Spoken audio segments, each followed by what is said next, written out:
began with a single slap. A moment of raw emotion that fans will never forget. But beneath that explosive showdown was something even bigger: land deals, lawsuits, and lies that shattered the Brown family's dream forever. I don't think a fiancé has the same privilege as a wife. I don't think he should be saying 1 out of every 4 nights he spends time with Robyn. It's 11 days that they're gone together. We uncover the hidden truth behind Christine's slap, and the Coyote Pass financial battle that exposed everything. Was this just a fight between husband and wife, or the collapse of an entire empire built on reality TV? Part 1. What happens when years of tension, heartbreak, and betrayal finally explode on camera? Tonight, we revisit the jaw-dropping moment that shook Sister Wives fans to their core: Christine slapping Kody in a showdown so raw, even Robyn was left speechless. But what really happened behind the scenes? And why did this single moment change the Brown family forever? Stay tuned until the end, because the twist will leave you rethinking everything you know about Sister Wives. But wait, was this slap really about betrayal, or something much deeper? To understand the slap, we need to rewind. Christine had been silently suffering in her marriage with Kody for years.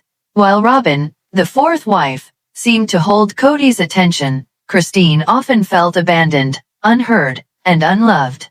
Fans noticed it every awkward glance, every cold silence. Christine once admitted, "I feel like I don't matter."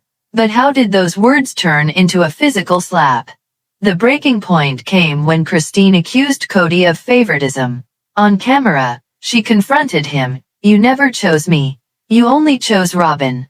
And Kody fired back, accusing Christine of betrayal, disloyalty, and tearing the family apart. What followed shocked everyone. But was it really anger, or years of silence erupting all at once? The slap wasn't just a physical reaction.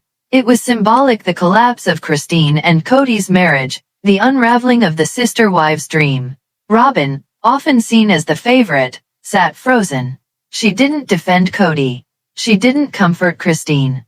She simply watched, speechless. But here's where the twist comes in. Behind the cameras, TLC insiders claim this wasn't the first time Christine had confronted Kody, just the first time she refused to back down. Fans erupted. Some praised Christine's courage. Others criticized the violence. And yet, across forums, one message dominated: women relating to Christine's pain. They saw themselves in her struggle, fighting for respect in a relationship that felt one-sided. And that's why this moment went viral. It wasn't just Christine's slap. It was a wake-up call for women everywhere. In the end, Christine walked away from the plural marriage and into her own freedom. Kody, left stunned. Robyn, forever silent in that moment. And fans? They'll never forget the slap heard around reality TV. What do you think? Was Christine's slap justified, or did she cross the line? Drop your thoughts in the comments. Hit that like button. Part 2. It was supposed to be the dream. The Brown family's future: 40 acres of open Arizona land, a promised legacy called Coyote Pass. But behind the dream lay betrayal, lawsuits, and lies that tore the sister wives' empire apart. What happened to the land that was meant to unite the family, and why did it become the battlefield that finally destroyed them? Was Coyote Pass really about building a future, or was it always about money and control? To understand the Coyote Pass disaster, we have to go back to 2018. After uprooting the family from Las Vegas, Kody convinced the wives to invest in land in Flagstaff. He painted it as a new beginning: fresh air, open skies, a place for everyone to finally be equals. But behind the cameras, tensions were brewing. The land wasn't divided evenly. Mortgages weren't paid in full. And questions of ownership began to rise. Who actually controlled Coyote Pass? Christine once asked on camera, "Am I really part of this plan, or just funding someone else's dream?" That question would echo for years. As financial records surfaced, fans began to notice inconsistencies. Court filings, delayed payments, shifting deeds. Each wife seemed confused about her stake in the land. Robyn claimed security. Janelle talked about building. Christine admitted doubt. And Mary? She was left in limbo. Was Kody hiding the truth about Coyote Pass, or was the family too fractured to ever make it work? Then came the lawsuits. Neighbors contested easements. Contractors weren't paid. And whispers began, did the Browns bite off more than they could chew? The once glorious dream of a compound turned into a tangled mess of unpaid taxes, bitter fights, and broken trust.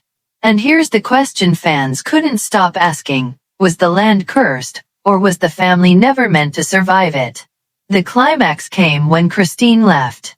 For her, Coyote Pass symbolized everything wrong: broken promises, financial lies, and Kody's favoritism.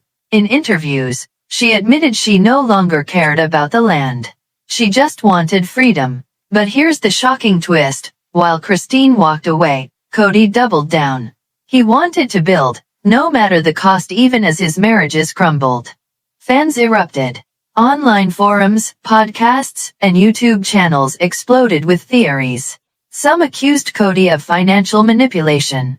Others blamed Robyn for securing her place while the others were left behind.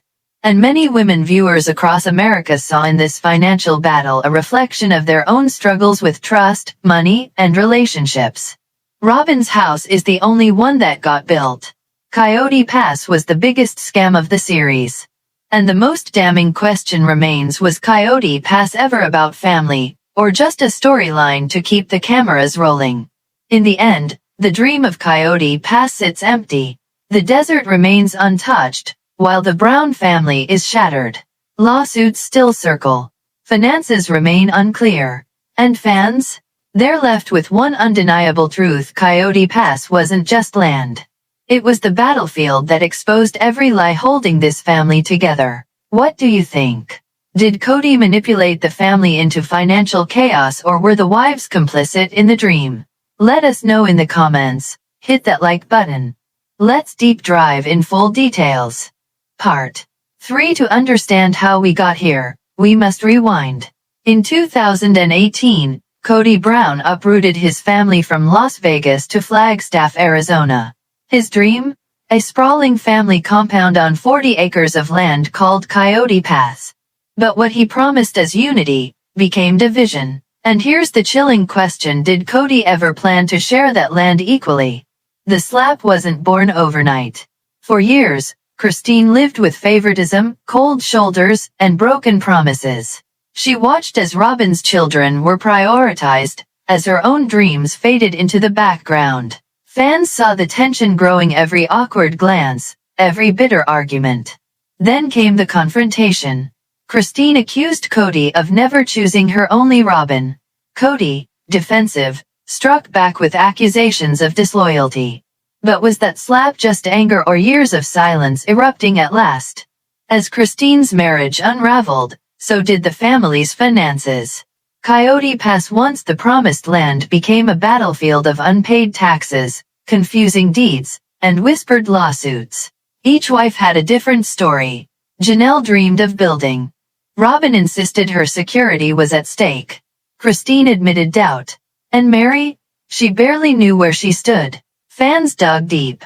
Online investigators compared county filings with TLC's storyline. Something didn't add up. Was the land truly for everyone, or was it always about securing Robyn's place? And the biggest bombshell?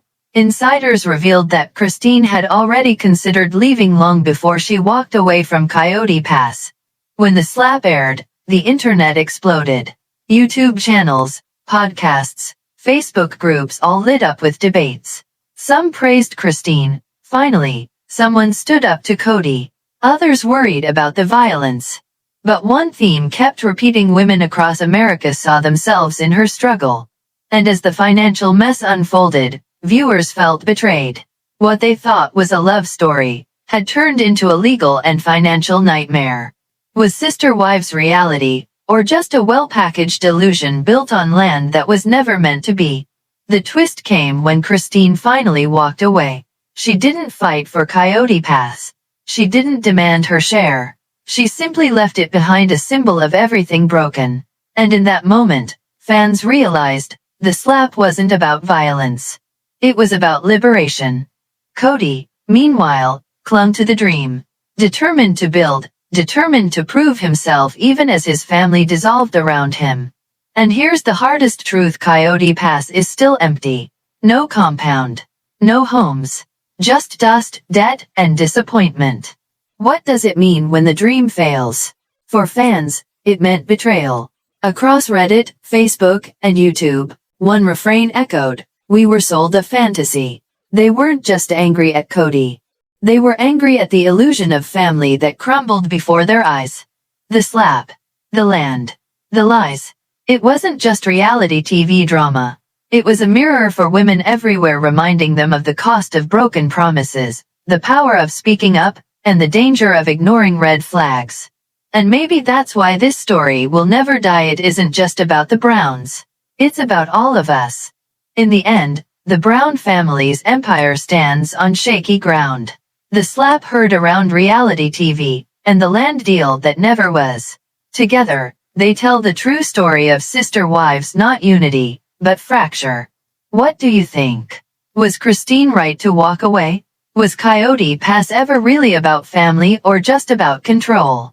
Drop your thoughts in the comments, hit like if you support Christine's freedom, and subscribe for more deep dive sister wives documentaries. Because trust me, this drama isn't